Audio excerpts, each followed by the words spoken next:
Buenos días a toda la comunidad pediátrica. Agradecemos la presencia a este desayuno hoy 26 de marzo.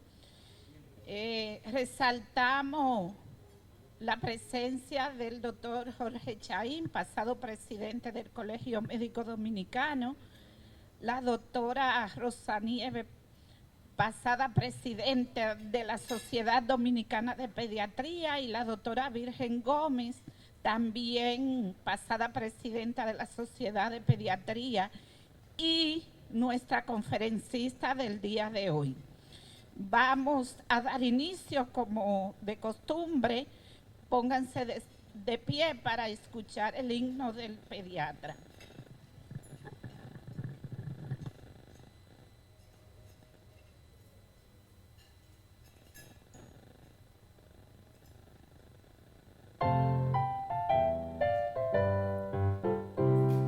Pediatras del mundo, luchemos por todos los niños, quieren crecer en salud.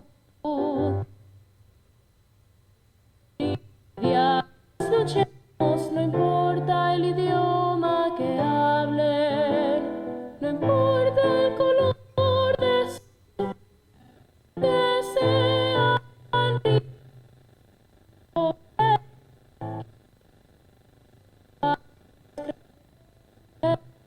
luchemos, pediatras, luchemos y hagamos el bien. El mundo de hoy está lleno de pugna y dolor, de niños con hambre y con sed.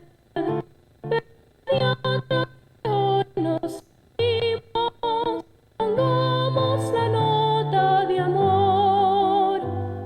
Pediatras del mundo, luchemos, limpiemos su senda, hagamos vida feliz. Tendamos las manos y abramos la puerta que va al corazón. Pediatras los vimos nacer.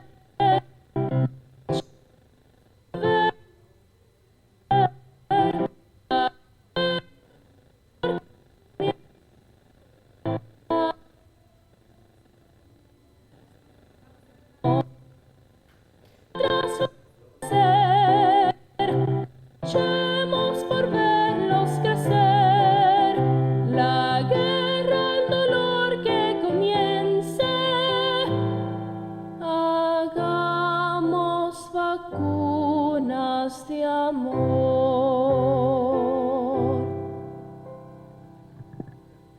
Gracias.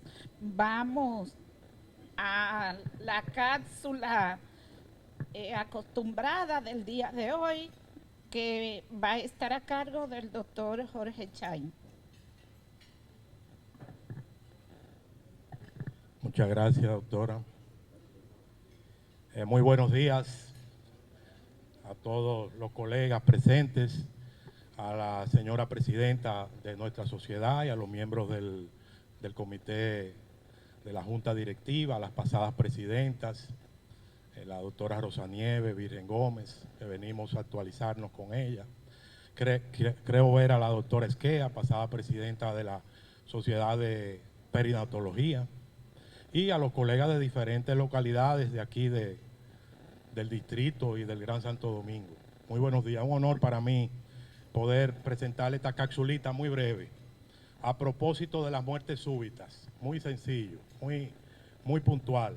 Todos hemos sido testigos de que ahora, junto con la pandemia del COVID, han ocurrido muertes súbitas inexplicables. Y sobre ese punto yo les traigo un pequeño apunte sobre el síndrome de Brugada.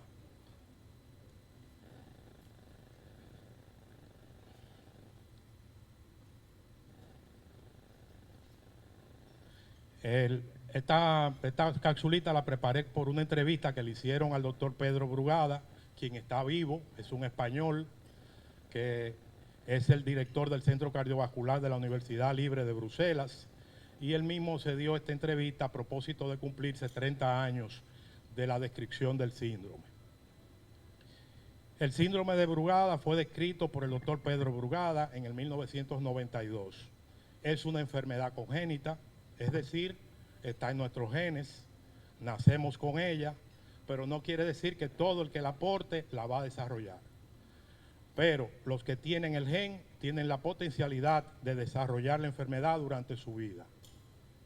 Es una anomalía en las células cardíacas por alteración en la proteína que codifica el canal de sodio cardíaco y que regula el paso de iones a través de la membrana celular. Está descrita como una canalopatía. Produce arritmias ventriculares. En estos pacientes el corazón es estructuralmente normal. Tiene una forma normal y funciona normal. No da ningún síntoma hasta que por algún desencadenante se genera una arritmia ventricular maligna que puede desencadenar la muerte súbita. Es decir, todo estaba bien, todo estaba funcionando bien, hasta que ocurrió un desencadenante que activó una arritmia ventricular maligna y el paciente fallece. Entonces, la historia del síndrome de Brugada es la de un paciente que ha nacido con una enfermedad potencialmente mortal y que hace una vida absolutamente normal, hasta que en un momento dado hace una arritmia ventricular y muere súbitamente. El síndrome de Brugada es la principal causa de muerte súbita en personas con un corazón normal. Un estudio hecho por Papadakis, citado por el propio Pedro Brugada, en base a 300 personas con muerte súbita sin origen por autopsia física, encontró que el 60% de los familiares de estos fallecidos padecían de síndrome de Brugada. Es decir, estas 300 muertes súbitas se le hizo una necropsia y no se encontró estructuralmente nada. Se le ocurrió estudiar a sus familiares y estudiando a sus familiares, el 60% padecía el síndrome de Brugada, en donde halló la relación genética. Posteriormente se descubrió el gen.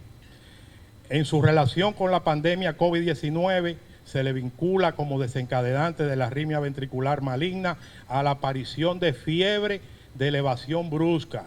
Es decir, no solamente fiebre, sino la forma en que se manifiesta la fiebre, de que de 37 grados violentamente pasa a 38,5 a 39. Y a los casos de miocarditis que produce el COVID-19. Conclusión: ginecobstetras, pediatras, anestesiólogos, cardiólogos, ortopedistas, médicos familiares, médicos laborales, médicos del deporte y médicos generales deben pensar en este síndrome de Brugada y preguntar por los antecedentes familiares de muerte súbita y síncope. Pensar en el síndrome de Brugada y sospecharlo. En pediatría está justificada una evaluación cardiovascular a los niños con antecedentes familiares de síncope y muerte súbita. No esperar que lo haga. En nuestro recibimiento por primera vez de un paciente, preguntar si en la familia ha habido muerte súbita o síncope. Ya esto es suficiente para que usted mande una evaluación cardiovascular. Muchas gracias. Capsulita breve. Gracias, doctor. De inmediato vamos a llamar a la doctora Virgen Gómez, que es nuestra conferencista del día de hoy. La doctora es pediatra infectóloga, pasada presidenta de la Sociedad Dominicana de Pediatría, pasada presidenta de la Sociedad Dominicana de Infectología y de la Asociación Dominicana de Investigaciones Pediátricas. También maestra de la medicina dominicana, docente e investigadora. Y el tema del día de hoy: ¿qué hay de nuevo de dengue en pediatría a propósito de la situación epidemiológica que tenemos en estos días?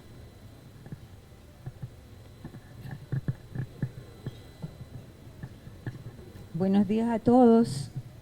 En primer lugar, agradecer a la Sociedad Dominicana de Pediatría por invitarnos a compartir un tema tan importante que que probablemente estemos en uno de los años epidémicos, porque recordemos que cada 2 o 3 años nosotros tenemos brotes importantes con alta mortalidad.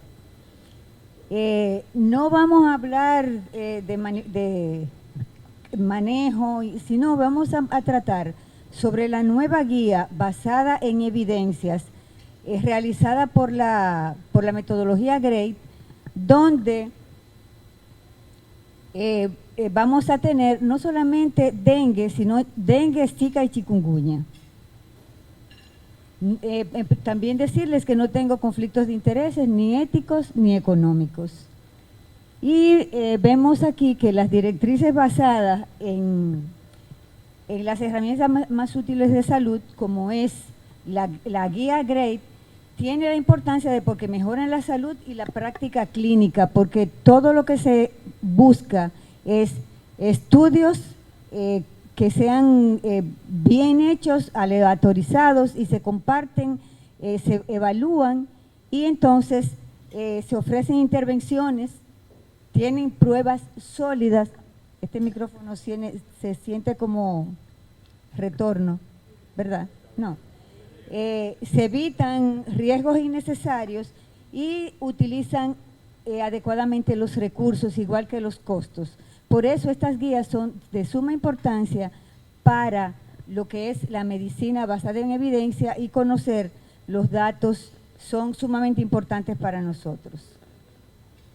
¿Qué hace la metodología GREAT? Analiza la calidad de la evidencia, evalúa su eficacia, balancea entre las consecuencias deseables e indeseables, valores y preferencias de los individuos y poblaciones, porque se tiene en cuenta al individuo, cómo va a reaccionar, utiliza los recursos para implementar las recomendaciones y, muy importante, los costos en salud.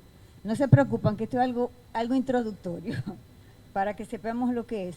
¿Por qué se hizo esta guía? O sea, recordemos que siempre han sido guías clínicas elaboradas por expertos sin ninguna base de medicina basada en la evidencia. Entonces, se buscaron un grupo de técnicos, de personas que manejan este tipo de preparación de guías. Ellos hicieron una búsqueda enorme de todo lo que era dengue, de todas las publicaciones de dengue. Lamentablemente nosotros, que tenemos mucha experiencia en dengue, no publicamos. O sea, aquí nosotros, República Dominicana, todo lo hace viendo las experiencias de otros sitios. Entonces, ¿qué pasa? No solamente vamos a ver dengue, sino que también tenemos las arbovirosis, que son dengue, chikungunya y zika. ¿Qué pasa? Las tres tienen cosas comunes. Su transmisión a través del mosquito Aedes aegypti. En ocasiones, dengue se puede transmitir por el albopictus. Tienen un cuadro clínico similar al inicio de la enfermedad. Podemos confundirnos. Resulta que estas arbovirosis son un desafío al personal de salud, tanto para el diagnóstico, el manejo, perdón, que tengo un problema de como movilidad del esófago.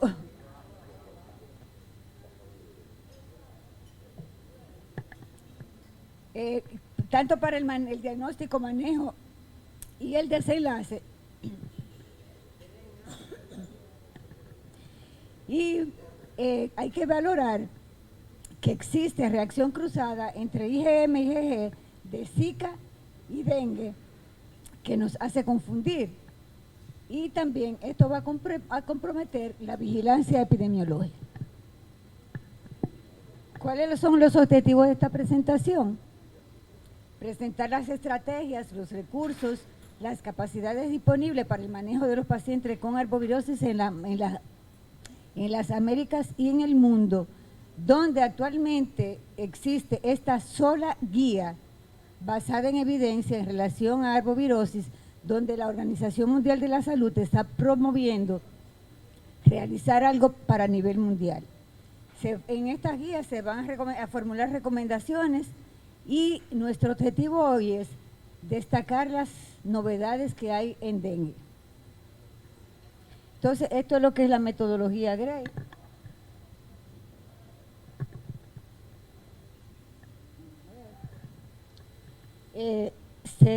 Se basa como les dije, en buscar toda la bibliografía necesaria, se hacen preguntas pico, que vamos a definir ahorita, se hacen resultados que pueden ser críticos, son importantes, no importantes, se buscan los desenlaces de los estudios, se crea evidencia formando tablas, se hacen gradaciones de la calidad, se reúne un grupo técnico asesor que hace la revisión de lo encontrado en esto, se formulan recomendaciones en relación a las preguntas pico y se hacen recomendaciones ya escritas que van a estar dentro de las guías.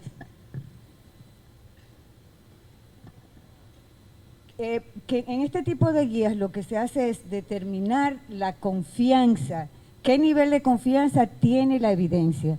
Y esto se va a basar… ¿Qué pasó?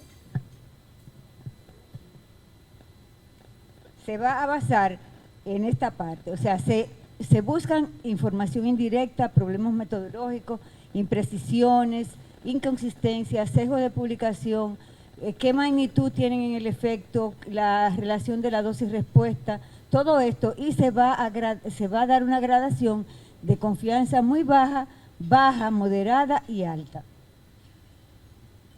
Y cuando se tiene toda la información, se hace una revisión de beneficios y riesgos. Entonces, ¿cómo se va a expresar? Una recomendación fuerte en contra, lo que quiere decir es que no se debe ofrecer intervención. Una intervención fuerte a favor es que se puede, se debe, y estas son débil en contra y débil a favor, son decisiones usualmente individualizadas y hechas por las personas que están trabajando con eso. Entonces también vamos a tener directrices con fuerza de recomendación firme a favor, condicional a favor, condicional en contra y firme en contra. ¿Y qué quiere decir eso? Que se va a recomendar hacerlo firme a favor, porque cuando se hacen estudios, pueden aparecer nuevos estudios en base a lo que se está buscando, no hay cambios, no hay cambios importantes en las recomendaciones. La condicional a favor sugiere hacerlo, sugiere, no recomienda. La en contra sugiere no hacerlo, o sea, es lo mismo que hemos dicho, y aquí en firme en contra se recomienda no hacerlo. También vamos a ver cómo vamos a hablar de las directrices. Voy a poner de este lado, porque le doy la espalda a ustedes. Las directrices, el juicio de quienes hacen la evaluación puede ser muy alta. Lo que quiere decir es que hay muy poca probabilidad de que cuando se hagan nuevos estudios la confianza cambie. Y la muy baja es que cualquier resultado puede ser estimado incierto. Entonces, estas son las preguntas, las preguntas que se hacen, pico, vienen de estas palabras. O sea, tienen en cuenta el paciente, un paciente informado, qué va a decidir hacer. Si cuando yo le ofrezco tal cosa, él dice sí o no, porque ya le está informado. La intervención, qué vamos a poner en práctica. La comparación en estudios que ha pasado, si han habido, son eficientes o no, y el desenlace, que es ya lo que se espera. Entonces, esta es la primera pregunta pico. Yo no veo bien, me voy a tener que poner acá. Aquí lo que vemos es que, ¿cuál es la primera pregunta? ¿Qué hallazgos clínicos y en estudios complementarios básicos permiten diferenciar las arbovirosis entre sí y otras enfermedades febriles? Esto es algo global para todas las arbovirosis. Entonces, ¿qué encontramos? Una evidencia alta, una evidencia moderada y una evidencia baja. Entonces, aquí nosotros podemos ver las manifestaciones clínicas que pueden ser compartidas, aparecer en cualquiera de las tres arbovirosis, pero vemos que, por ejemplo, las artralgias se ven más en dengue y chikungunya, igual que las mialgias y las hemorragias, que pueden ser hemorragias importantes o simplemente petequiales.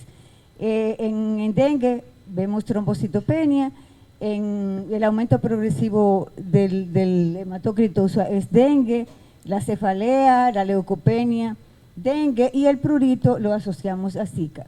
Entonces, las moderadas, aquí tenemos acumulación de líquidos, que todos sabemos que vamos a verlo en dengue, la artritis en chikungunya, los escalofríos podemos verlo en dengue y chikungunya, y la digeusia en dengue. Y de baja calidad, el astenia, el dolor retrocural.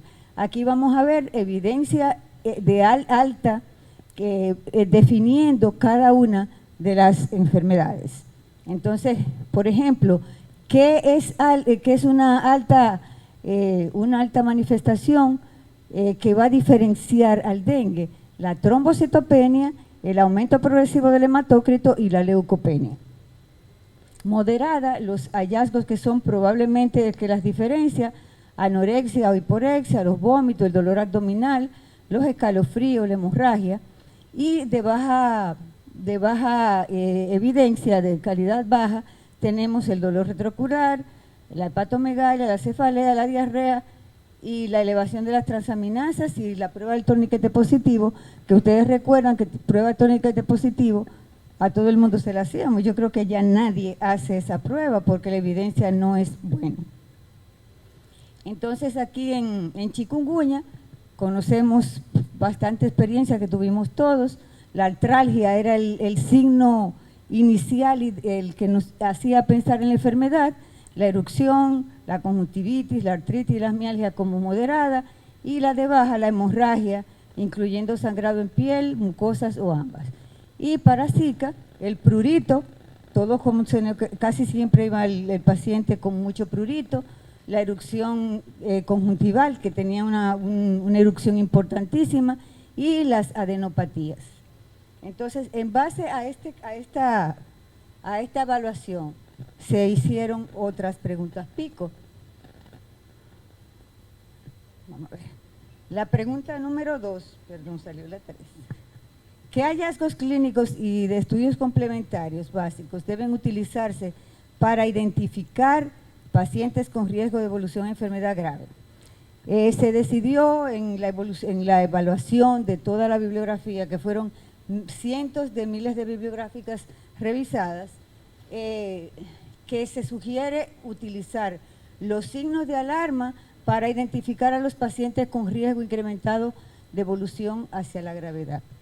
Recordemos, por ejemplo, que tenemos aquí, todos son datos clínicos, porque el dengue es una enfermedad eminentemente clínica.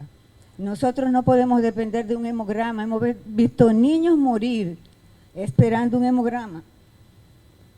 O sea, es clínico. En la definición de la enfermedad, fiebre de inicio brusco, de una evolución de 3 a 5 días, 7 días, con 2 de los signos que conocemos: dolor de cabeza, dolor retrocular, erupción, o sea, todo lo que conocemos. Entonces, debemos, siempre que vamos a evaluar un paciente con dengue, debemos recordar la definición del caso clínico. Entonces, ¿cuáles son estos? El dolor abdominal. Hay que recordar que el dolor abdominal es el signo de alarma más importante que nos hace pensar en que ese paciente va a evolucionar hacia la severidad. Es un dolor intenso y continuo que aparece cuando la fiebre baja o la fiebre cede. Diferente a las otras patologías, que cuando la fiebre cede, el muchacho está bien o el paciente está bien, hay mejoría. Trastorno del sensorio, principalmente en los niños pequeños. Los niños pequeños se pueden poner irritables, somnolientos o pueden estar letárgicos. Eso es un signo importantísimo que tenemos que ver en los niños pequeños. El sangrado de mucosas puede ser a cualquier nivel, pero el más significativo es el sangrado de encías. Yo tengo muchísimas fotografías de todo eso, pero no tuve tiempo de agregarlas. La acumulación clínica de líquido, que es por la extravasación, puede ser cualquier evidencia temprana de extravasación. Puede haber un poquito de edema en los pies, en los ojitos, y eso también es importantísima. Una hepatomegalia brusca, de inicio brusco, de más de 2 centímetros, es también un signo de alarma, y vómitos persistentes, que todos sabemos que 3 o más en 1 hora o 4 en 6 horas. Esta calidad de la evidencia fue recomendada como moderada alta.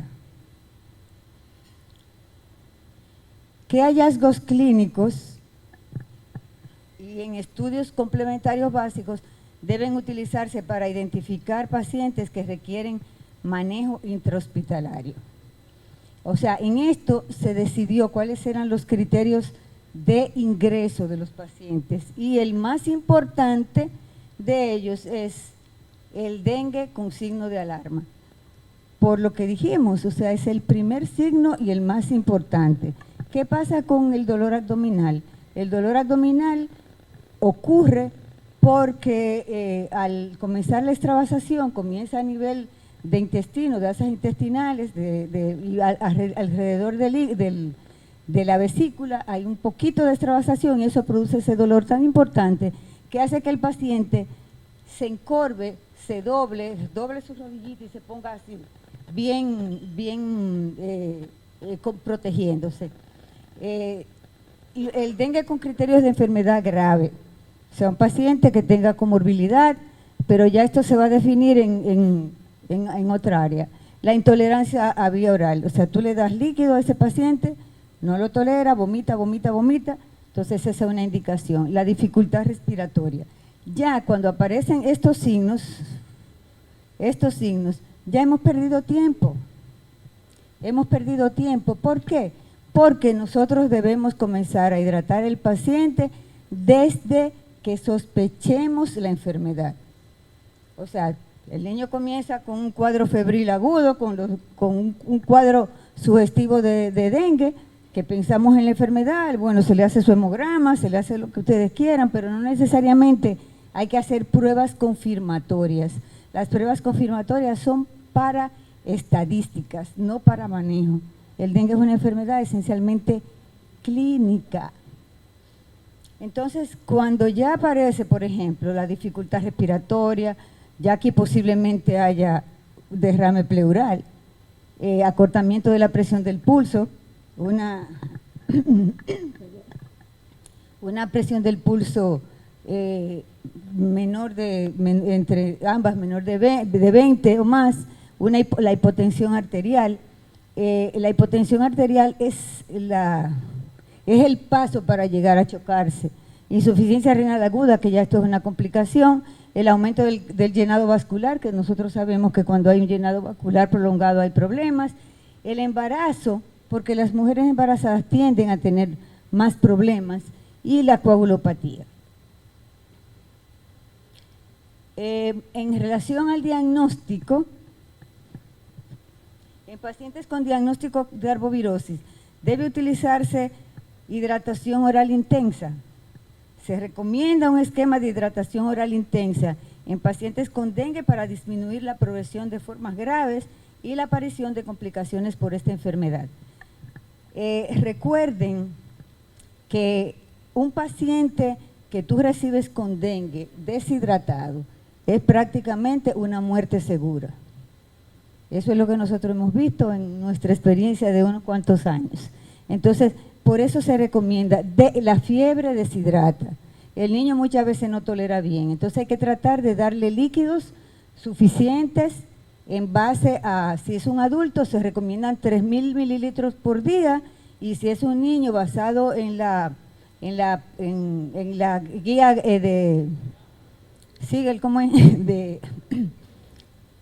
en la guía que utilizamos usualmente, que son 10 mililitros por los primeros 10 kilos, de Holiday Seeger, y sumándole un 5% de la cantidad que le toca. O sea, eso debe ser dado, es fácil de implementar, es algo que tú la puedes usar en atención primaria, que es donde debe manejarse el dengue. no llegar al Robert Reed ya listo, que directamente intensivo o que lo lleva y está bien, o sea, bien deteriorado. Si nosotros hidratamos desde el primer día, evitamos la deshidratación, vamos a tener un paciente que no se va a morir. La mortalidad por dengue estimada en pacientes que son bien manejados es menos de un 1%. Entonces, ¿por qué una esquema de hidratación oral intensa? Porque eso hace que el paciente no progrese a formas graves o la progresión es muy baja, menos del 2%, menos del 2%. Sin embargo, cuando no hacemos esto tempranamente, la mortalidad aumenta en forma importante. En pacientes con dengue y signo de alarma, debe indicarse hidratación parenteral. Claro, o sea, hay que indicar hidratación parenteral en estos pacientes, aunque sea con un solo signo de alarma. ¿Por qué?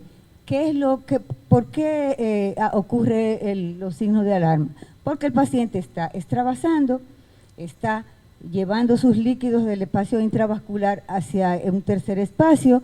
Si no recibe, va entonces a chocarse. Entonces debemos iniciar la hidratación parenteral también tempranamente en los pacientes con signos de alarma, aunque sea con un solo signo de alarma. Recordemos siempre que el dolor abdominal es el primero que aparece y el más severo.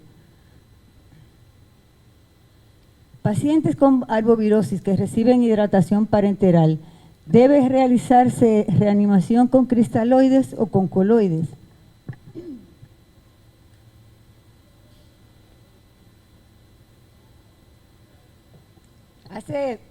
Hace unos cuantos años había una discusión grande en República Dominicana y en el hospital con el uso de coloides, porque bueno, a usar coloides. Los coloides no son lo ideal. El coloide ya tiene muchísimos efectos secundarios, reacciones alérgicas, no es costoso, no está disponible, y si eso se pone en una guía de manejo, ¿qué va a pasar? No vamos a hacer la cosa correcta. Entonces, si se ha demostrado que se fue para otro. Sí, no, fue que se me fue. Se debe utilizar los cristaloides porque hemos visto que en todos los pueblos, en todos los hospitales, en todos los sitios hay usualmente lactato de Ringer o solución Hartmann. Entonces, ¿por qué no usar eso? Es mucho más económico, menos efectos secundarios. Quizá los efectos secundarios aparecen cuando nosotros no detectamos el momento en que cede la extravasación, que ya nos está extravasando y seguimos pasando líquidos. Entonces tenemos muchísimos también problemas, tenemos edema pulmonar, tenemos un niño con ascitis enorme, tenemos complicaciones o sea, debemos detectar el momento en que el paciente deja de extravasar. La extravasación usualmente ocurre en las primeras 24 a 48 horas después de la caída de la fiebre. Muy pocos casos han sido reportados con más de 48 horas de extravasación, pero nosotros lo asociamos porque seguimos pasándole líquido, el muchacho se va botagando, se va poniendo hinchado, pero no es por extravasación, sino por sobrehidratación. En pacientes con dengue y trombocitopenia, debe indicarse transfusión de hemocomponentes, concentrado de plaquetas o plasma fresco congelado. No deben transfundirse los hemocomponentes, porque ¿qué es lo que pasa con la trombocitopenia? Es un fenómeno fisiopatológico donde el organismo frena la producción de plaquetas y también las apelotona. Entonces ocurre eso. Si nosotros ponemos plaquetas, ¿qué pasa? Que va a seguir rompiendo, sigue eliminando las plaquetas. Tuvimos una experiencia con una sobrinita de una chica de un laboratorio, que su sobrinita tenía 12,000 plaquetas. Insistió a la doctora que quería que le pusieran plaquetas y plaquetas y plaquetas. A veces nosotros nos dejamos presionar por los familiares del paciente y hacemos lo que ellos digan, y más si son médicos. Entonces es un riesgo. Nosotros tenemos que tener criterio propio y uno usar lo que tenemos que hacer. O sea, no llevarnos, porque yo quiero que me pongan vancomicina en vez de penicilina, que eso es lo que va. Entonces, esas cosas tenemos también que verlas con dengue. Entonces, la transfusión de plaquetas lo que hace es, o de hemocomponentes, es complicar. Pero eso es independientemente del recuento plaquetario. Esa niña tenía 12.000 plaquetas.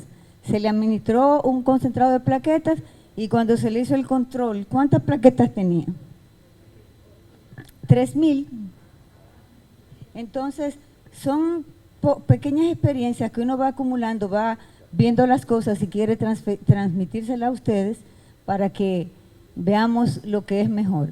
Pero hay situaciones, por ejemplo, en pacientes que tengan otro tipo de patología, sí habría que transfundirla. Por ejemplo, la gente que tiene algún tipo de coagulopatía, que tiene un sangrado masivo, ya ahí ya tenemos que tomar otra decisión. Algo que era ¿cómo se llama esto? O sea, que era una prohibición, eso era un pecado, tú usar metamizol, dipirona en pacientes con dengue. Se hizo revisión de una gran cantidad de estudios donde se valoró el uso de metamizol sódico y el uso de acetaminofén.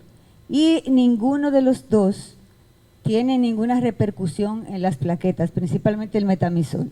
Nosotros hicimos una tesis en el Centro Médico UCE, 117 pacientes, un grupo, porque allá se usa mucho el metamizol, se había recibido metamizol y otro solamente había recibido acetaminofén. Entonces, ¿qué pasó? Cuando se ingresaron, se siguió poniendo el metamizol y se siguió poniendo acetaminofén y no hubo ningún cambio significativo, ninguna afectación significativa en el conteo de plaquetas. O sea que se puede usar. Los AINES no deben utilizarse, porque los AINES sí son inductores de sangrado. Entonces, las dosis hay que recordarlas y vamos a recordar que no debemos ponerlo fijo como nosotros hacemos cada 6 horas o cada 4 horas, no, cuando tenga fiebre. ¿Por qué? Porque nosotros vamos a quitar el efecto, o sea, dándole el acetaminofén, vamos a evitar que o el metamizol, vamos a evitar que el paciente haga fiebre y no nos vamos a dar cuenta cuando desciende la temperatura o cuando cede. Y entonces ahí que nosotros tenemos que estar con los ojos pelados, encima del paciente, observando la aparición de signos de alarma. Se fue la señal, ¿qué pasó?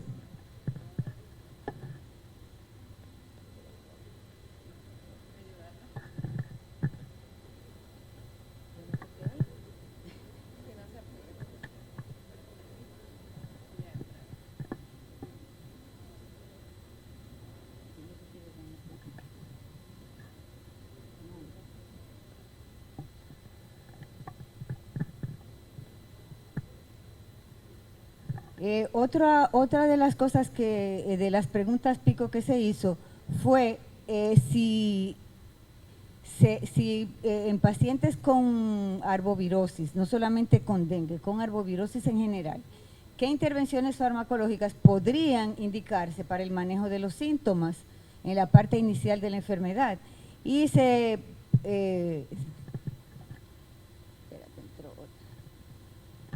sugirieron el uso de esteroides.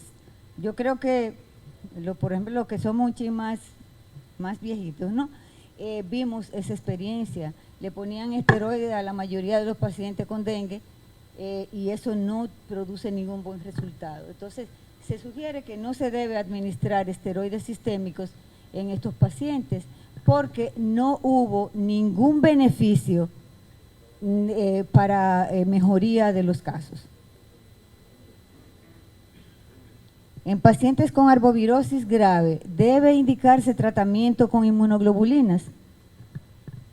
Hemos visto que se le ha puesto inmunoglobulina a algunos pacientes, pero no tiene ninguna indicación. Recordemos que dengue, chikungunya y zika, o sea, no llega, por ejemplo, el shock que ocurre por dengue no es un shock infeccioso, no es un shock por otra cosa, es un shock por pérdida de líquidos, porque no hemos puesto los líquidos necesarios suficientes en el tiempo necesario. Entonces, las inmunoglobulinas, además de ser sumamente costosas, sumamente difíciles para usted conseguirla, no están disponibles en todos los sitios, no tienen ningún beneficio en relación al manejo con dengue y con otras arbovirosis. Y debe indicarse el uso de preservativos a fin de evitar la transmisión no vectorial del virus del Zika. Esto también, recordemos que con Zika hubo varios casos de transmisión sexual. Muchas personas, muchas mujeres hicieron Zika porque su esposo tuvo Zika y la transmitió, pero la cantidad de casos que hubo no fueron tan importantes ni tan significativos, por lo que se recomienda el uso de condones basado más bien en HIV y enfermedades de transmisiones sexuales para evitar que haya transmisión del virus a través de la relación sexual. Debe indicarse la supresión de la lactancia materna en mujeres con sospecha de infección por el virus del Zika. Tampoco. Debe mantenerse la lactancia materna porque muy pocos casos se ha encontrado el virus en la leche materna, y la ventaja y los beneficios o sea, todo lo que significa lactancia materna en nuestros países, en los países de la región, tiene mucho más peso que el suspender la leche por el riesgo de que el niño pueda hacer Zika. Bueno, esto es que hay un curso virtual en la OPS. Ustedes todos pueden hacer el curso de dengue virtual. Es un curso bastante bueno, son profesores que lo dan con mucha experiencia. Ustedes entran a este campus, www.campusvirtual.ops.org/esh, para que sea en español, esté en inglés y en español. Van a crear una cuenta, van a ir a área de autoaprendizaje, buscar el curso de dengue, pero también hay múltiples cursos que podemos aprovechar. Próximamente, para el día 23 de junio, se tiene planificado hacer una capacitación para capacitadores de dengue, porque estamos en un momento donde, como les dije, el aumento de 3.2, o sea, 3 veces más que lo que teníamos el año pasado, al 7 de mayo, o sea, teníamos 471 casos, ahora hay 1.499. Eso quiere decir que estamos en un periodo preepidémico, o estamos metiéndonos, acuérdense que los casos usualmente inician entre junio, julio, pero septiembre, octubre y noviembre, a veces se extiende hasta el año siguiente. Entonces debemos pensar, debemos estar preparados para ver cómo reducimos la mortalidad. Lamentablemente, nosotros somos el país que aporta mayor mortalidad a la mortalidad de las Américas. Y aquí se dan cursos, hay guías de dengue desde el 90 y tanto, hay guías que se revisan, que se hacen, que se ponen, pero no. Entonces, ¿qué está pasando? Nosotros no estamos valorando por qué mueren los niños con dengue. ¿Qué es lo que pasa? Por ejemplo, la mayoría de los médicos le tienen miedo al dengue. Le tienen miedo a que el paciente se le complique. Ingresamos a los pacientes en los primeros días de la enfermedad cuando tiene plaquetas bajitas. Plaquetas bajas ustedes vieron que no es indicación de ingreso. Entonces, cuando entra la etapa crítica, ya el paciente, los familiares están desesperados, el médico no entiende qué va a hacer, lo montan en una guagua, lo montan en un motor, lo montan en qué sé yo qué, y llegan al Robert Reed prácticamente listos. Hemos tenido niños que ahí en emergencia están listos. No importa de dónde, vienen de Pedernales, Barahona, de clínicas privadas, de todas las provincias del este, o sea, no hay un solo sitio donde no tengamos ese tipo de cosas. Entonces, por eso nosotros tenemos una alta mortalidad.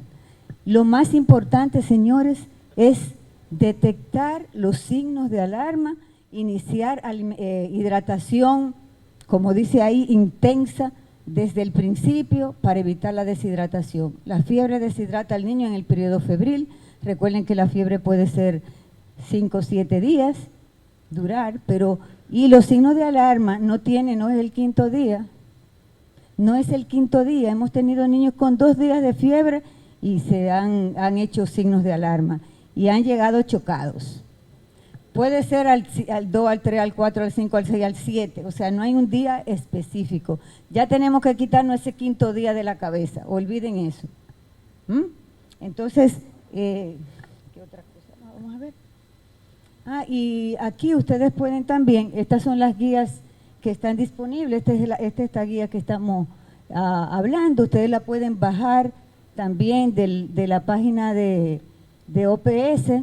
Y estas guías, que son las guías de arbovirosis, están actualmente en revisión. Vamos a esperar que ya termine la revisión de esta para actualizar las guías de República Dominicana. Entonces, pero lo más importante, recuerden, es hidratar temprano, vigilar el día que la fiebre baja, observar aparición de signos de alarma y tratarlo inmediatamente. Inmediatamente, no podemos esperar que el niño se deshidrate, que comience a extravasar. Y por ejemplo, nosotros tuvimos una muy buena experiencia y hay una tesis que hizo el doctor Ronald Squibb de las intervenciones utilizando presión arterial media. Siempre hemos tratado con presión diferencial. Cuando tú tienes pinzamiento, como mucha gente le dice, pinzamiento de la presión, ya es tarde, o sea, ya comenzó el inicio del choque.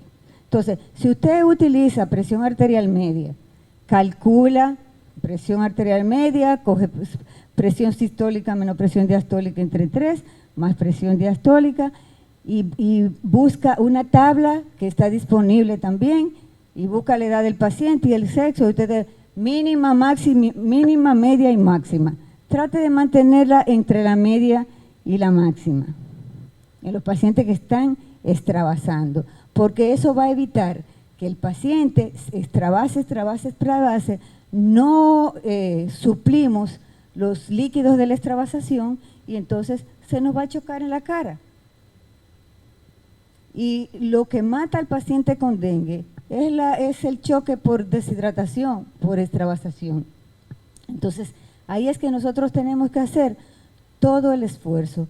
Cuando la fiebre cae, vigilancia continua del paciente, signos vitales frecuentes.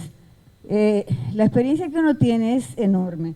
Por ejemplo, en el Robert Reed, bueno, ahí está Mota, anotan, hay una sábana, una hoja, donde tiene signos vitales, tiene todas las cosas. Se toman y no se fijan, bueno, mira, ahí se le bajó la presión, tiene la presión arterial media bajita, no hacen intervenciones. Y cuando el paciente se choca, se rechoca y se requete choca, no hay nada que hacer. Entonces comienza a pasarle líquido, ahí comienzan con el síndrome abdominal compartimental. Ese paciente está listo, ese paciente se ha chocado ¿cuántas veces?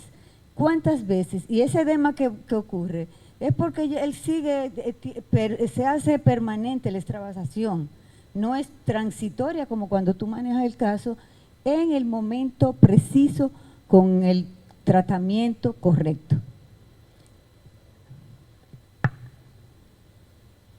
Nada, gracias por la atención, las preguntas, los comentarios y todo lo que ustedes quieran.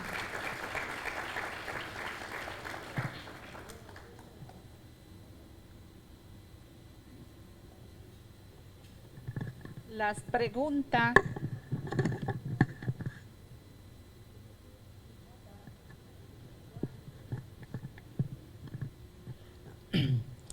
Buenos días, Virgen. Gracias por tu exposición en dengue. Pues mira, nosotros sabemos que ahora, tú dices que ha aumentado, pues va a aumentar cada día más porque nosotros en el mes de abril y parte de mayo hemos tenido demasiadas lluvias. Mientras más llueve, más mosquitos regados hay. Entonces, quiere decir que seguro que viene mucho el dengue. Nosotros, la pregunta que vengo a decir es que, por ejemplo, yo no sé si se han hecho estudios acerca de los concentrados de plaquetas. Yo sé que se han hecho, pero así como en el COVID, que empieza, nosotros empezamos del 88 o 90 a ver muchos dengue aquí que no habían. Entonces, así como en el COVID tenemos muchas que hemos ido aprendiendo, también con el dengue también, porque nosotros poníamos antes a todo el que tenía la plaqueta bajita, le poníamos su concentrado de plaqueta. Algunos subían inmediatamente y otros luego. Yo me imagino que sería normal o que ellos fueran subiendo por sí, porque fueran subiendo. Pero ya vemos cómo las cosas van cambiando, o sea, porque van manejando. Entonces, por eso te decía que si se han hecho estudios en retrospectivos acerca de esos concentrados que se ponían y qué hacen. Y dar un llamado a que tener pendiente todos esos signos de alarma y no esperar que el niño se deteriore más, que muchas veces lo hacemos, que lo dejamos deteriorar. Dice, no, están bravos. Y mucha gente despacha al muchachito, no tienen, lo despachan para su casa y por eso es que llegan. Tú dices, llegan así, es que llegan porque llegan muy tarde.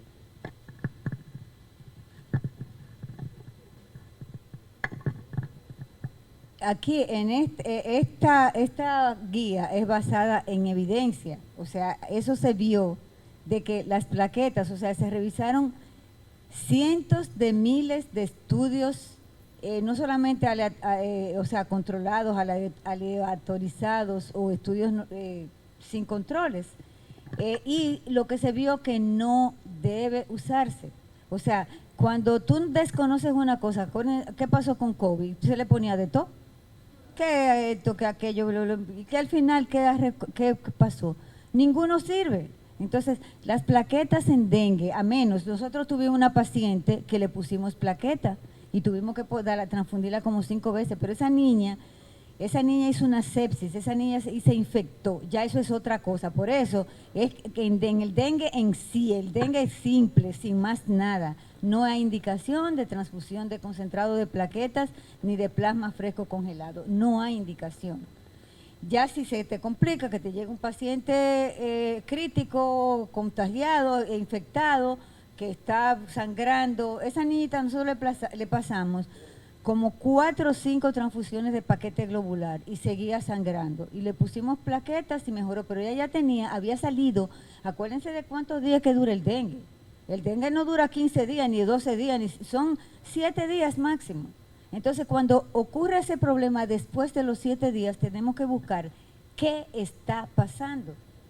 Pero en el periodo crítico, en el periodo de cuando cae la fiebre y ya no hay que poner, las plaquetas bajan y es lo que tú dices, subían, pero porque eso es fisiológico. Después que, fíjense qué pasa, en un hemograma, cuando usted tiene un paciente con dengue, le hacemos el hemograma hoy, las plaquetas van bajando, bajan, y después automáticamente te hacen nada, suben la plaqueta y suben los glóbulos blancos. O sea, eso es algo parte del cuadro de la enfermedad.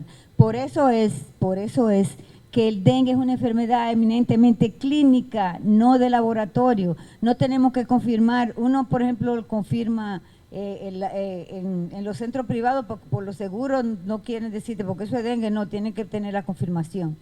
Pero la confirmación diagnóstica, la confirmación de que es dengue, porque le hiciste una NS1, que le hiciste una PCR para el virus, no, eso no es necesario. Es clínico y fajarte con él encima del paciente. Y oigan, el virus que está circulando, el serotipo que está circulando, el serotipo 2, que es el peor de todos. Así que preparémonos.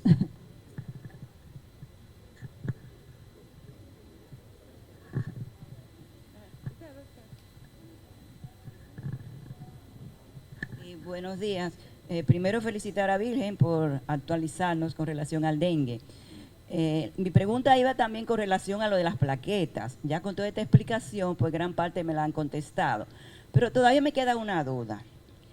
Decíamos que realmente no es el caso que usted mencionó, que estaban bajas las plaquetas, se le pusieron plaquetas y al hacer un conteo estaban más bajas.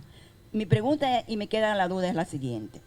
¿Cómo yo sé que esas plaquetas, que en el conteo de control que yo hice estaba más baja, fue debido a que yo le puse plaquetas o a que iban a seguir bajando como quiera porque tienen el mismo estímulo que la bajaron al inicio?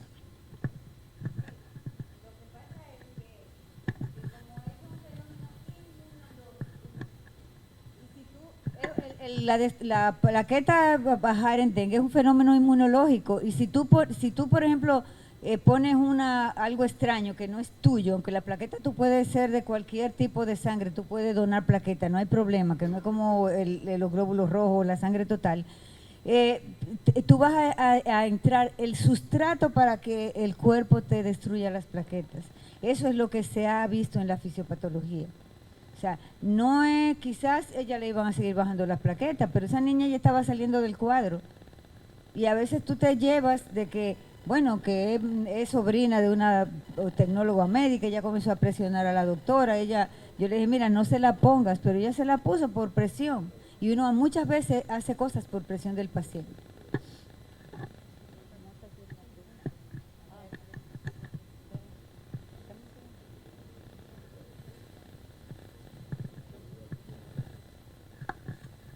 Muchas gracias, doctora Virgen, por actualizarnos.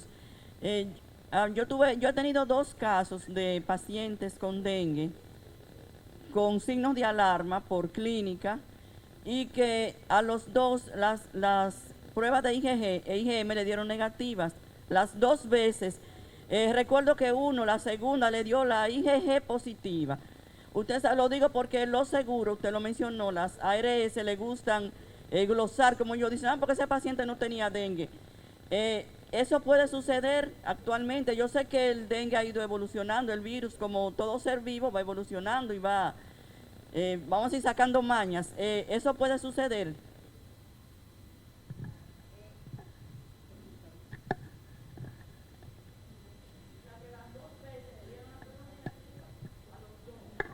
Puede ser también por el tipo de prueba que se ha hecho, porque hay muchas pruebas que todavía no están validadas y se utilizan. Entonces eso puede ser una falla.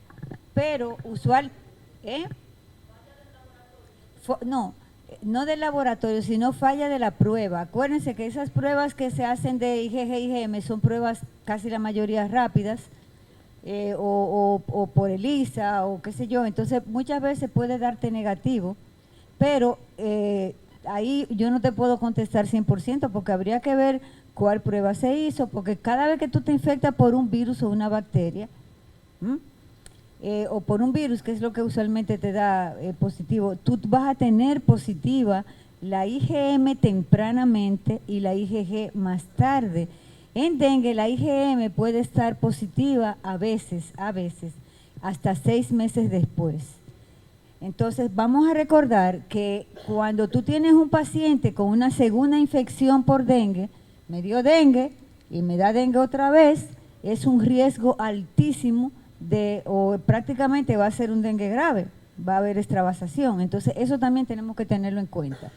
O sea, cuando el paciente tiene historia de que hizo dengue, entonces a veces uno le hace una IgG, una IgM y tiene IgG positiva, en casos muy, muy, muy ocasionales. Entonces, ese paciente es riesgo de hacer dengue grave. Pero no te puedo contestar 100% porque debíamos tener qué prueba fue que se hizo, cuál tipo de prueba. Porque eso es importantísimo. El laboratorio, recordemos que el laboratorio no es imprescindible para dengue. por ejemplo, acuérdense de cuando se hablaba de plaquetas, que las plaquetas eran, si está menos de 100.000 hay que ingresar el paciente, y para darle de alta, si tiene más de 50.000. No, si está en ascenso y el paciente tiene glóbulos blancos que van subiendo y el paciente ya pasó los 7 días que es que más dura el dengue, dale de alta, no hay que mantenerlo ahí. ¿Qué vamos a hacer? ¿Le vamos a meter una infección nosocomial, una infección asociada a la atención, como ha pasado muchas veces? Vamos a llevar la moto.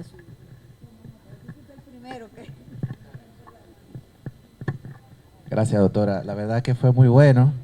Usted se acuerda que estábamos trabajando con la OPS, estábamos viendo los casos. Y sí, verdaderamente el problema de nosotros en República Dominicana han sido dos. Uno, que tenemos el paciente chocado y estamos esperando ciertos cambios propios del llenado capilar, que hipotensión. Y en las reuniones estábamos viendo que había pacientes que tenían taquicardia y no había intervenciones. Lo otro lado también está la sobrehidratación que estábamos dando endovenoso. Se da porque cuando tú haces una sobrehidratación, tú tienes daño en el endocáliz, entonces todo ese capa endotelial se comienza a poner más lesionada, hay un efecto de autoperenización, entonces el paciente ahí se te va desangrando. Ahora bien, voy a poner el dedo de la llaga, todo el mundo me conoce, ya saben cómo soy. ¿Por qué se da eso? O sea, yo creo que cuando envían los pacientes de otro, y tenemos experiencia mucho de pacientes del sur y también de ciertas clínicas, ¿verdad? Si recuerdan la charla que di aquí sobre transporte, o sea, no hay cosa más lesiva para un paciente que está, quizás no hemodinámicamente está inestable, pero sí tiene un compromiso hemodinámico, que esos efectos de aceleración y desaceleración que hay en las ambulancias.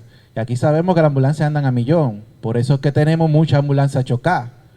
Entonces, ese efecto de aceleración a aceleración en un paciente que tiene un compromiso que no es necesariamente inestable hemodinámicamente, es cuando llegan a nosotros los pacientes chocados a la emergencia, más el frío que hacen en la ambulancia. Aquí están los residentes de emergencia, allá atrás, que no me dejan mentir, que vienen los pacientes fritos. Tan fritos así, entonces eso le daña más compromiso a lo que es la hemodinamia del paciente. Poniendo el dedo en la llaga, entonces, ¿por qué es más fácil enviarlo a Roberry, a Lomina? Porque es residente. Porque es residente, punto. Y es muy difícil tratar a un paciente tú solo, y lo digo porque yo trabajo en un centro privado, o sea, está ahí tomando presión, que eso, entonces, no estoy diciendo que no. ¿Cuál es la solución? Y tenemos que hacerlo también en el Roberry, que mal que no está nadie aquí. O sea, tenemos que comenzar a utilizar lo que es la telemetría. O sea, ya no podemos estar, teniendo la tecnología de tener dispositivos para monitorización, ya sea no solamente directamente con el paciente, también para el récord del paciente. A mí me daba mucha vergüenza cuando estábamos viendo, doctora, que todo de nosotros era como a mano y escrito. Y me acuerdo un momento que había una firma de un médico interno y yo dije, ay, Virgen de la Alta Gracia, y uno revisando eso. Pero ya tenemos que utilizar la tecnología, usar la telemetría. Las unidades de dengue, si le quiero hacer una pregunta, aquí están los de Lomina también. En las unidades de dengue, ¿cuántos monitores ustedes ven? ¿Cómo ustedes pueden valorar esos cambios si tú lo perdiste? O sea, supongamos que tú tienes un monitor y tú miraste el monitor de un momentico. Ok, mira, 90, 60, 100 de cardíaca. Tú vas a estar 24 horas mirando el monitor así o tú vas a estar encima del paciente. Entonces tenemos que tener telemetría para ver cómo se está comportando la inmunidad del paciente, ver en qué lugar hemos hecho intervenciones. Entonces también nos ayuda para el estudio, porque también, como usted bien decía, para nosotros es muy difícil documentar cuando todas las cosas lo tenemos que hacer a mano, cuando los residentes tienen que cumplir con un cierto regulaciones de, bueno, tengo que llenar los vitales antes que entregárselo a mi paciente, antes que venga el EMEA. Entonces, yo creo que también conlleva el manejo del paciente, que es lo que estoy tratando de decir, a un cambio de la cultura que tenemos. O sea, tenemos que comenzar a utilizar la tecnología, tenemos que comenzar a tratar de ser no tan residente dependientes y a agilizar los procesos para tener una mejor monitorización del paciente con dengue. Por último, el hospital de Cincinnati, se fue el doctor Mena, el hospital de Cincinnati hizo un estudio, y yo fui parte sobre nos hicimos la pregunta de que por qué los pacientes de raza negra, y dígase lo de la Hermana República, no le da dengue. No sé si alguno de ustedes ha tenido alguien de la Hermana República con dengue, como que raro, ¿verdad que sí? Entonces hemos encontrado ciertos marcadores genéticos, que eso ya se va a publicar, pero lo que llama la atención del estudio, que fue un hallazgo fortuito, es que los pacientes que tienen una linfocitosis en el quinto, sexto día marcado, o sea, el paciente se comporta 3.000, 4.000, 5.000 de blanco, cuarto, quinto día, o sea, ya comenzaron a subir, pero el paciente que se dispara hacia arriba, 11.000, 14.000, 18.000, predictor de un dengue que va a ser grave, ya sea por un proceso infeccioso, propiamente dicho, y ahí vuelvo a poner el dedo en la llaga, nosotros no tenemos procalcitonina en nuestros hospitales, es una gran deficiencia de nosotros, y más que estamos trabajando con sepsis. Entonces, ya solamente tenemos para el dengue ese aumento de la linfocitosis marcada en el quinto o sexto día, nos lleva a gravedad. Ya la guía también habla sobre la otra prueba complementaria que usted bien decía, que no son necesarias para el diagnóstico, pero sí son necesarias para predisposición de un dengue grave. Gracias.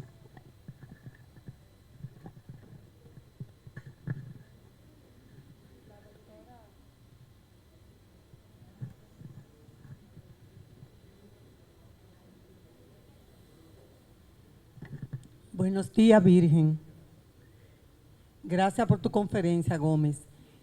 María Luisa de este lado. Mi pregunta es, tú hablabas del pico epidémico y yo pregunto, si yo conozco que esa situación o evento es un evento que es endémico aquí, ¿cuáles son las medidas preventivas que se están implementando de acuerdo a la guía, si tú las conoces? Porque vuelvo hacia atrás, no es que desconozco el manejo médico, ni el manejo que ustedes hacen como infectología, sino que de frente a esa patología yo creo que tenemos que hacer prevención. ¿Qué es lo que se está haciendo y qué es lo que se puede hacer de acuerdo a las guías?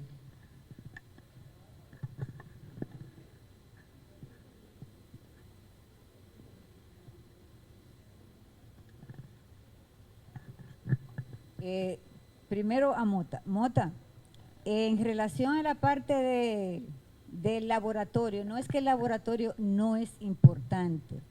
No es que el laboratorio no es importante. El laboratorio no es importante para tomar decisiones. Tú no puedes esperar un hemograma, tú no puedes esperar una, qué sé yo, un NS1, una, qué sé yo, un cultivo, una PCR para tú manejar un dengue. Dengue se te va a morir si tú no comienzas. El problema es que dengue es una enfermedad clínica y te lo dice. ¿Qué definición tenemos? Fiebre más 2. Fiebre de inicio brusca, alta, más 2 de los signos que tenemos. Entonces, ya tú tienes que sospecharlo, no solamente porque tiene plaqueta baja y porque tiene leucopenia, porque todo lo que tiene leucopenia y plaqueta baja son dengue, y no es así. Cualquier virus, influenza te da, cualquier virus te da esas cosas. Entonces, es importantísimo para tú conocer por qué se hacen ese tipo de estudios, ese tipo de evaluación de guías basadas en evidencia, porque se buscan todos los estudios. Lamentablemente, de este lado para acá, sino del lado de Asia y eso por allá, esos son la gente que publican.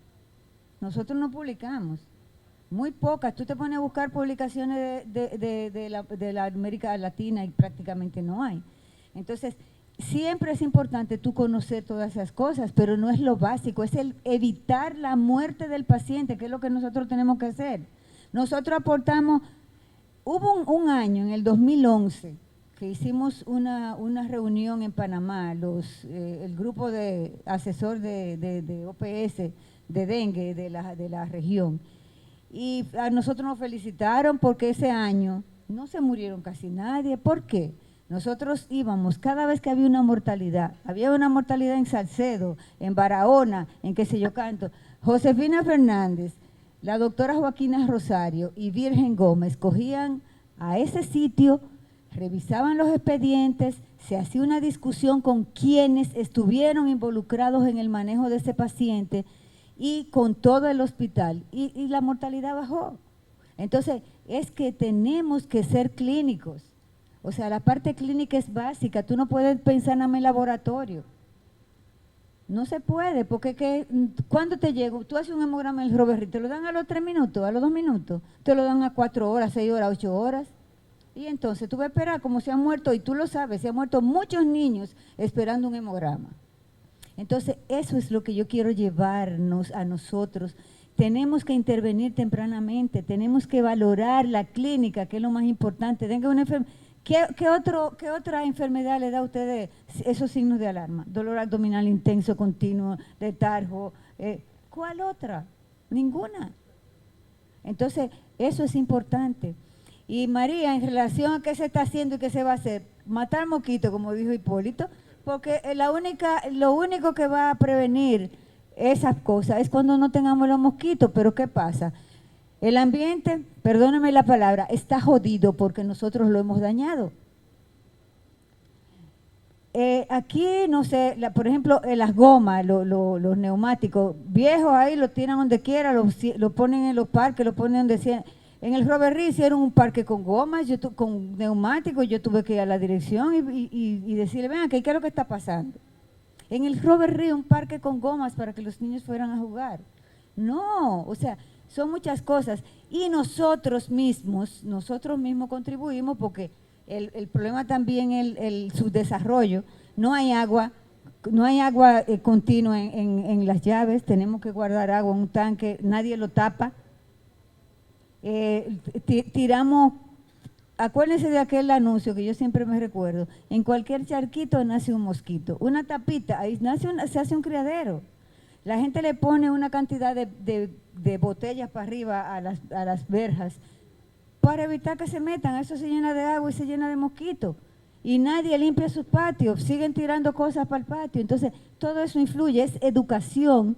Y ahora mismo tenemos problemas con los insecticidas. Hay resistencia de los mosquitos a los insecticidas.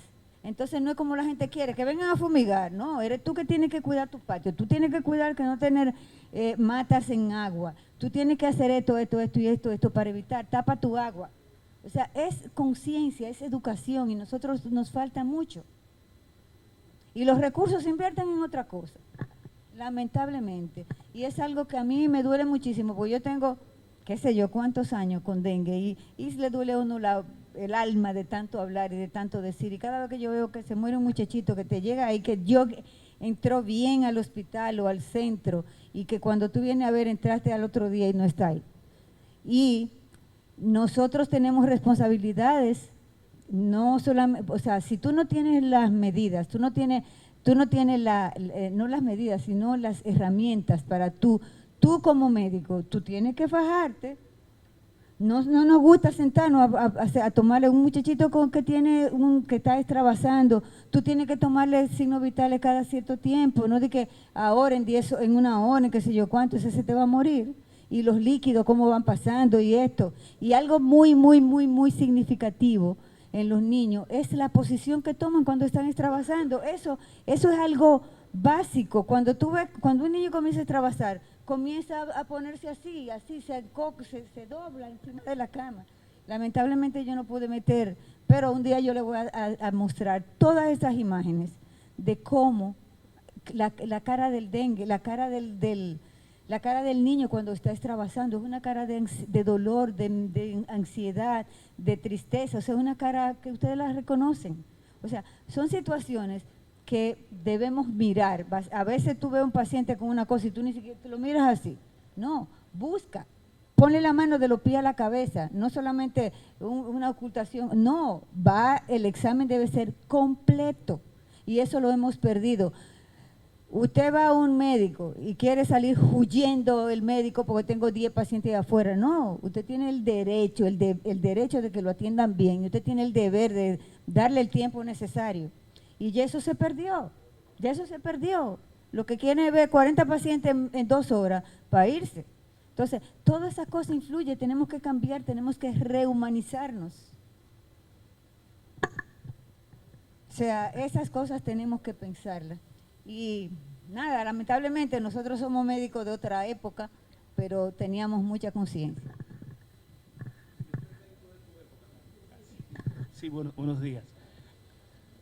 Yo, reputando un poquito al doctor, yo amo la gente de las ambulancias. Yo amo las personas que manejan las ambulancias y amo los médicos de los pueblos. Hay que estar en un pueblo de eso. y hay que estar con una ambulancia donde no hay ni gasolina y hay que hacer recoleta para poder transportar a un paciente. Digo esto porque nosotros lo vivimos. Mi compañero del Centro Médico Moderno, no me dejan mentir, con un paciente que en Pedernales le dio a un compañero una pedrada y estábamos en una conferencia y ese día estaba yo de servicio. Y cuando llegó al hospital Jaime Mota, el médico que estaba ahí, precisamente un pediatra, lo organizó y nos llegó a nosotros a la emergencia casi a las 11 de la noche. Y entramos a la sala de cirugía, abrimos la cabeza del paciente y el paciente se fue a los 14 días bien. Ese médico hizo cosas muy buenas. Y el que venía en la ambulancia venía muy bien también, porque venía bien haciendo el esfuerzo para que llegara. Como también lo hemos visto con pacientes que han estado en los pueblos, no debo mentir, Rumina, con una convulsión, y gracias a Dios a una doctora del Robert Reed, infectóloga que nos manejó también, que tuvimos que abrirle el cráneo. O sea, yo creo que los médicos de los pueblos lo que hay es un problema de Estado, es un problema de salud en sentido general. Bueno, él decía que en el Robert Reed no hay procalcitonina. ¿Qué puede pasar con los pobres médicos de los pueblos? Y no es tanta diferencia que quiero con usted, doctor, sino que hay que ponerse en esos zapatos, en los pueblos, esos médicos pediatras que están saliendo, que están haciendo internamiento, que están haciendo pasantía en esos pueblos, como se ven. Loor para esas personas de mi parte. Doctora, sobre lo que significa el acetaminofén, y quiero dar gracias porque ustedes hicieron un estudio, y lo que hicieron exactamente, en Cuba manejaron casi todo un historial, y creo que mi doctor aquí, mi amigo y hermano, no me deja mentir, porque no había acetaminofén, y lo manejaron con dipirona y todos salieron sin consecuencia, sin consecuencia. Y mi última pregunta, doctora Virgen, porque yo hasta temblé, ¿qué opción tiene usted sobre los testigos de Jehová que se niegan totalmente a todo cuando se habla de transfusiones para sus hijos? Me perdonen los testigos de Jehová, pero mire. Sí, déjeme, ay Dios, ¿qué fue? Se me fue. En relación al metamizol, lo que pasa es que cuando salió el medicamento, es un medicamento europeo, conocemos cómo son los gringos, y vieron 2 o 3 casos de trombocitopenia, y eso hizo que ellos lo satanizaran. Pero el metamizol es un muy buen antipirético y para el dolor. No es antiinflamatorio como se quería decir. Está fuera de los AINES. Se me olvidó cómo era que iba a decir. Con relación a lo de los testigos de Jehová, yo le voy a responder al doctor. Existen los derechos fundamentales de los niños y prima el interés superior. El padre puede no estar de acuerdo, pero el niño tiene derecho a salvarse. Usted como pediatra solicita una autorización al Ministerio Público y lo puede transfundir aunque el padre esté en desacuerdo. Miren, la elección de este tema no es casual, es justamente para que nuestro pediatra esté preparado por lo que se puede presentar próximamente con relación a cómo está la situación epidemiológica. Están aumentando los casos, estamos en una época preepidémica y también la presencia de los residentes aquí no es casual. Agradecemos a la doctora Virgen Gómez, al doctor Jorge Chaín por su apoyo a la educación médica continuada, a la presencia de los residentes del Hospital de la Mujer Dominicana, del Hospital Robert Reed Cabral, del Luis Eduardo Aybar, del Centro Médico UCE y del Hospital San Lorenzo de los Minas. Nos despedimos no sin antes felicitar a todas aquellas madres que de alguna manera, ya sea por hijos sanguíneos o por los sobrinos o por los hijos de crianza, pues Dios nos ha dado esa virtud. Felicidades a todas las madres en su día. Esperamos que pasen un día feliz en familia. Así que muchas gracias. El doctor Rodríguez Grullón quiere decir algo. Vamos a darle la oportunidad, pasado presidente y maestro de la pediatría dominicana. Bien, gracias. La doctora Virgen Gómez dijo algo muy importante, que ella fue a Panamá y que los dominicanos no publican nada. ¿No fue así? ¿Qué fue lo que tú dijiste de eso? Sí, lo de Panamá es que en el 2011, cuando fuimos a una reunión que hubo del Comité Asesor de Dengue de las Américas, el doctor San Martín, que es quien está el encargado de la parte de dengue en OPS, felicitó a República Dominicana porque la mortalidad en ese momento había disminuido. Entonces, eso fue, no fue, pero nosotros no publicamos, doctor, usted tiene no publicamos, entonces... Ese es el punto, nosotros no publicamos, eso fue lo que tú dijiste. Pero espérate, que nosotros no publicamos, ahí es que quiero hablar, y es que no hay donde publicar, es que no se tienen revistas que valgan la pena en este país. Entonces la Sociedad de Pediatría está metiéndose en eso y va a acabar con eso. El journal de pediatría tiene como 10 años, 11 años que no sale. La directiva de esa doctora va a tirar un journal internacional. La Sociedad de Pediatría va a poner a los médicos dominicanos a publicar, a ver si entramos en el mapa, a ver si la gente se interesa en lo científico. Eso es lo que yo quiero decir. A propósito de la revista, los próximos eventos que tenemos nacionales, el curso de RCP neonatal, mañana viernes 27 de mayo para las provincias de Baní, Ocoa y San Cristóbal, nuestra jornada científica del mes de mayo, que por el Día de las Madres la moví para el sábado 11 de junio en Puerto Plata. También tenemos curso de RCP neonatal con los hospitales Marcelino Vélez, Calventi y Rodolfo de la Cruz el viernes 17. Y la jornada correspondiente al mes de junio es el sábado 25. Y recordando nuestro mano evento que está ahí en pantalla para el mes de septiembre. Así que muchas gracias por su presencia. Feliz Día de las Madres a todas las madres dominicanas y buen día a todos. Muchas gracias.